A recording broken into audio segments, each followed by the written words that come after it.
Hi, I'm Vanessa.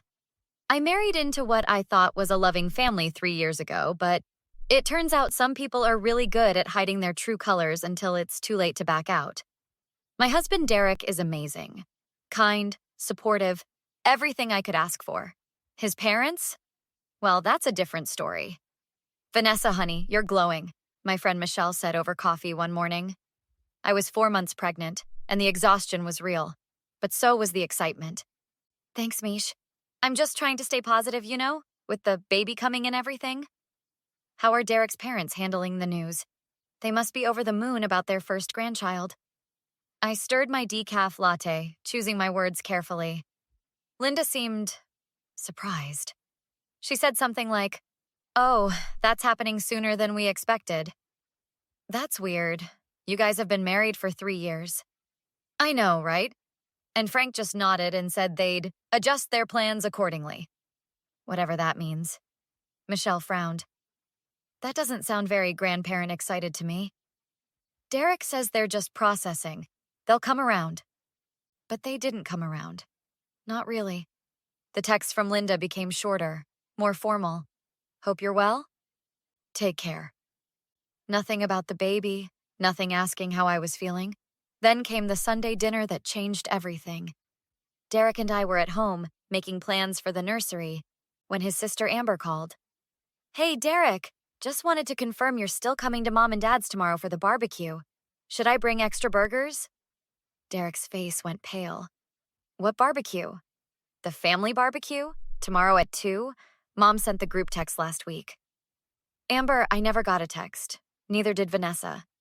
There was a long pause. Oh, maybe it was a mistake. I'm sure. Amber, were we specifically not invited? Derek, I think you should talk to Mom and Dad about this. After he hung up, Derek immediately called his mother. Hi, sweetie, Linda answered, her voice sugary sweet. Mom, Amber just called about a barbecue tomorrow. Why weren't Vanessa and I invited? Oh, honey, it's just a small family thing. Nothing formal. We didn't think you'd be interested. Not interested in a family gathering? Mom, what's going on? Derek, don't make this into something it's not. It's just that Vanessa has been so tired with the pregnancy, we thought she'd prefer to rest. Derek's jaw tightened. You didn't think to ask us? To at least tell us about it? Well, I'm telling you now. You're welcome to come if you want. If I want? Mom, this is ridiculous.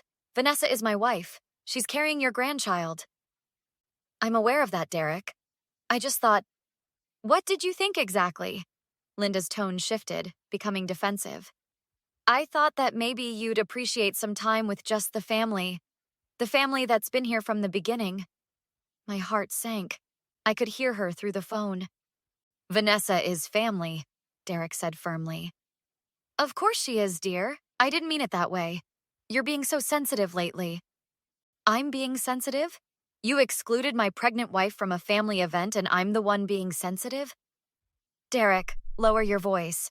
Your father and I have been nothing but welcoming to Vanessa. Really? Because from where I'm sitting, it looks like you've been icing her out for months. That's not true. We've been very busy, and Vanessa never reaches out to us either. Because every time she tries, you give her one-word answers or change the subject. I think you're exaggerating. We'll talk about this later when you've calmed down. Derek hung up, his hands shaking. I'm so sorry, Vanessa. I had no idea they were doing this. How many other events have there been? I asked quietly. What do you mean?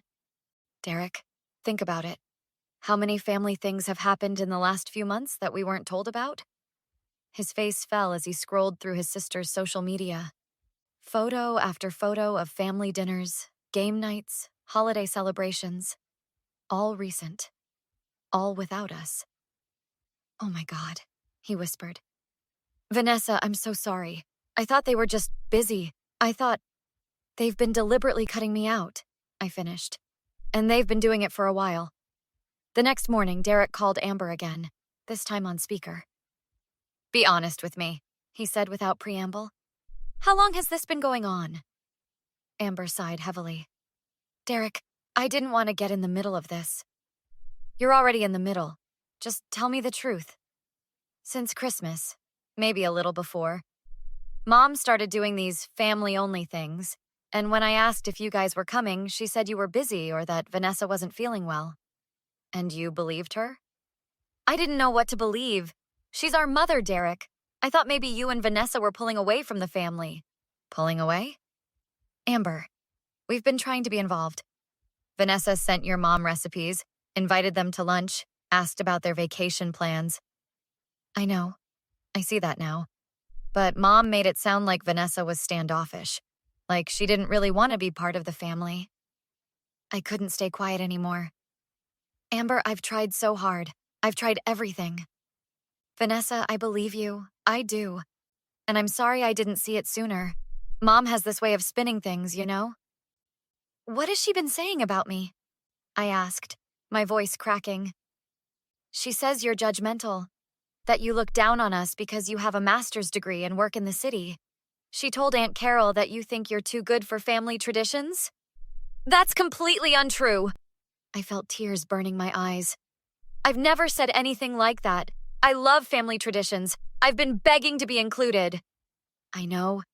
God, I feel like such an idiot. She also said that you're trying to keep Derek away from us, that you don't like him spending time with the family. Derek exploded. That's a lie. Vanessa encourages me to see you guys. She's the one who reminds me to call Mom on her birthday. Derek, I'm telling you what she's been saying. I'm not saying I believe it anymore. Does Dad know about all this? Derek asked. Dad goes along with whatever Mom wants. You know how he is. He nods and agrees and doesn't rock the boat. So they're both in on it. Look, I think you should come to the barbecue today, confront them, let them explain themselves. Derek looked at me. Do you want to go? I thought about it. Part of me wanted to hide, to avoid the confrontation. But another part, the part that was tired of being treated like an outsider in my own family, wanted answers. Yes, I said. I want to hear what they have to say for themselves. We arrived at Linda and Frank's house at exactly 2 o'clock. The backyard was full of people. Derek's aunts, uncles, cousins, all laughing and eating. They looked surprised to see us. Linda rushed over, her smile tight. Derek, Vanessa, what a nice surprise. Surprise? Derek said coldly. We're family, Mom. Why would our presence be a surprise? Don't make a scene, Derek. Not here. You made the scene when you excluded my wife from family events for months. People were starting to stare. Frank walked over, his expression stern. Derek, lower your voice. No, Dad. We're going to talk about this. Right here, right now. This is not the time or place, Linda hissed. Then when is the time? I asked, finding my voice. When were you planning to tell me that I'm not welcome in this family? Don't be dramatic, Vanessa. You're always welcome. Am I? Because the dozens of events I wasn't invited to suggest otherwise. Linda's face hardened. If you felt excluded, maybe you should have tried harder to fit in. Tried harder? Linda, I've done everything possible to connect with you. Every attempt I made was shut down. You always have an excuse. Too tired, too busy with work, too... That's not true, and you know it. My voice rose despite my efforts to stay calm. You're rewriting history to make yourself feel better about treating me like garbage. How dare you speak to me that way, in my own home? Derek stepped between us. Mom, you owe Vanessa an apology. You've been deliberately cruel to her, spreading lies about her to the family, excluding her from events. This stops now. Frank finally spoke up. Derek, you're upsetting your mother. Vanessa, maybe you should wait in the car while we sort this out. Excuse me? I stared at him in disbelief.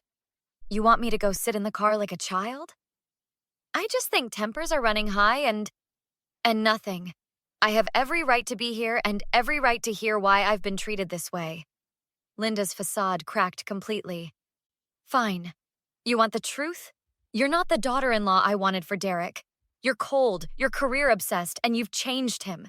He used to be close to us, and now he barely calls. Because you've been horrible to his wife, Derek shouted. Why would I want to spend time with people who treat Vanessa like she's not good enough? She's not. She's not good enough for you, Derek. I'm your mother, and I know what's best for you. I'm 32 years old. I don't need you to pick my wife. Amber appeared at my elbow. Mom, this is insane. Vanessa is lovely. She's kind and smart and perfect for Derek. Stay out of this, Amber, Linda snapped. No, I'm done staying out of it.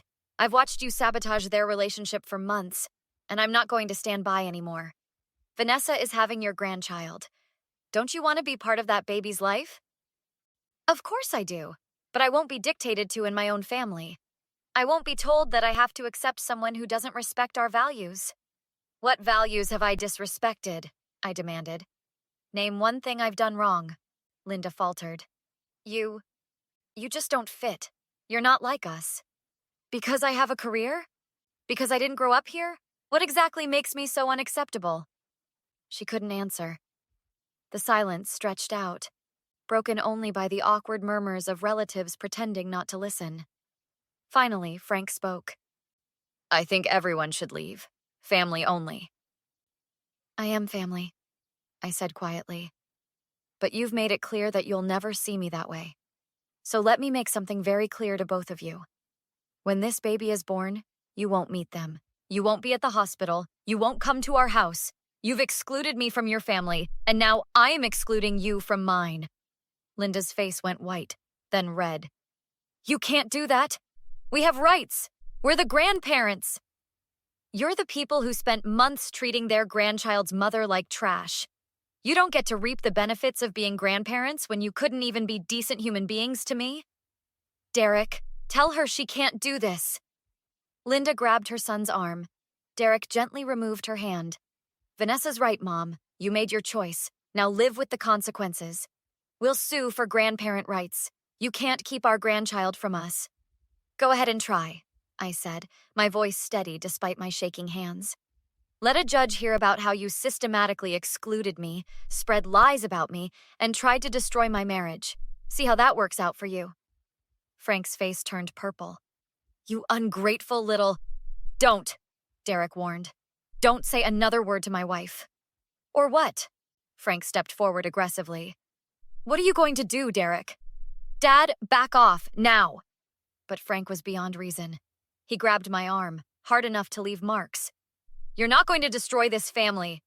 Derek shoved him away. Don't you ever touch her. Amber was already on her phone. I'm calling the police. This is assault. The police arrived within 10 minutes. 2 officers took statements from multiple witnesses who confirmed that Frank had grabbed me aggressively. The red marks on my arm were photographed. Derek gave his statement, his voice shaking with barely controlled rage. I want to press charges, I told the officer. Assault and harassment. You can't do this, Linda pleaded, tears streaming down her face. Please, Vanessa. Frank didn't mean it. He was just upset. We can work this out. Please. Work what out? I asked coldly. The months of exclusion? The lies you told about me? The fact that your husband just assaulted a pregnant woman? We're sorry. We're so sorry. Please, we'll do anything. Just let us be part of the baby's life. You should have thought about that before. You had every opportunity to treat me with basic human decency, and you chose not to. The officer looked at Linda and Frank. Mr. Harrison, you're being charged with assault. You'll need to come with us. This is ridiculous, Frank sputtered. She's trying to ruin our family. Sir, there are multiple witnesses who saw you grab Mrs. Harrison. Please don't make this harder than it needs to be. As they led Frank away in handcuffs, Linda collapsed onto a lawn chair, sobbing. Amber, talk to them. Please. Make them understand. Amber knelt beside her mother. Mom, you did this. You and Dad. You could have had a wonderful relationship with Vanessa and your grandchild. Instead, you chose to be cruel. These are the consequences. 3 months later, I gave birth to a healthy baby girl named Sophie. Derek and I sent birth announcements to everyone except his parents. The restraining order we'd filed after the assault ensured they couldn't come near us or contact us directly. Linda tried sending messages through Amber, who refused to pass them along. She tried sending gifts, which we donated. She hired a lawyer to pursue grandparent rights, but the case was dismissed. The judge's words were clear. The grandparents' pattern of hostility toward the mother and their physical assault negates any claim to rights. Amber visited us often, bringing her boyfriend and showering Sophie with love. She's perfect, Vanessa. You and Derek are amazing parents. Thanks, Amber. You're always welcome here. You know that, right? I do, and I'm grateful. I just wish my parents had been smart enough to appreciate you. Do they ever talk about it? Derek asked. Constantly. Mom cries all the time. Dad's angry, bitter. They blame you both, of course. They can't accept that they did this to themselves. Have they changed at all? I asked, though I already knew the answer. No. Mom still insists she did nothing wrong, that you overreacted. Dad says you're vindictive and manipulative. They've learned nothing. Derek shook his head. Then they've lost their grandchild forever. Their choice. Their loss, Amber corrected, smiling down at Sophie. This little one is going to grow up surrounded by people who truly love her. She doesn't need toxic grandparents. 6 months after Sophie's birth, Linda sent one final message through her lawyer. It was an apology, sort of. We're sorry for any misunderstandings. We'd like to move past this and be a family again. I read it and laughed bitterly. Any misunderstandings? They still can't even admit what they actually did. So what do we say back? Derek asked. I thought about it for exactly 3 seconds. Nothing. We say nothing. They don't deserve a response. They had a year to apologize sincerely, to change their behavior, to show genuine remorse. They chose pride and denial instead. That was their final chance. Derek nodded. I agree. We're done. And we were. Sophie's first birthday came and went without a word from Derek's parents. Her first steps, her first words, her first day of daycare, they missed it all. Sometimes I wonder if they regret their choices, if they lie awake at night thinking about the grandchild they'll never know. But mostly, I don't think about them at all. Our little family, Derek, Sophie, and me, plus Amber and our close friends, is complete. We don't need people who couldn't show basic respect and kindness. We don't need people who see apologies as a tool for manipulation rather than genuine remorse. Sophie will grow up knowing that family isn't about blood. It's about love, respect, and showing up for each other. She'll never know her paternal grandparents, and honestly, she's better off without them. Have you ever had to cut toxic family members out of your life? How did you handle it? Let me know in the comments below, and if you enjoyed this story, don't forget to like and subscribe for more real-life revenge stories.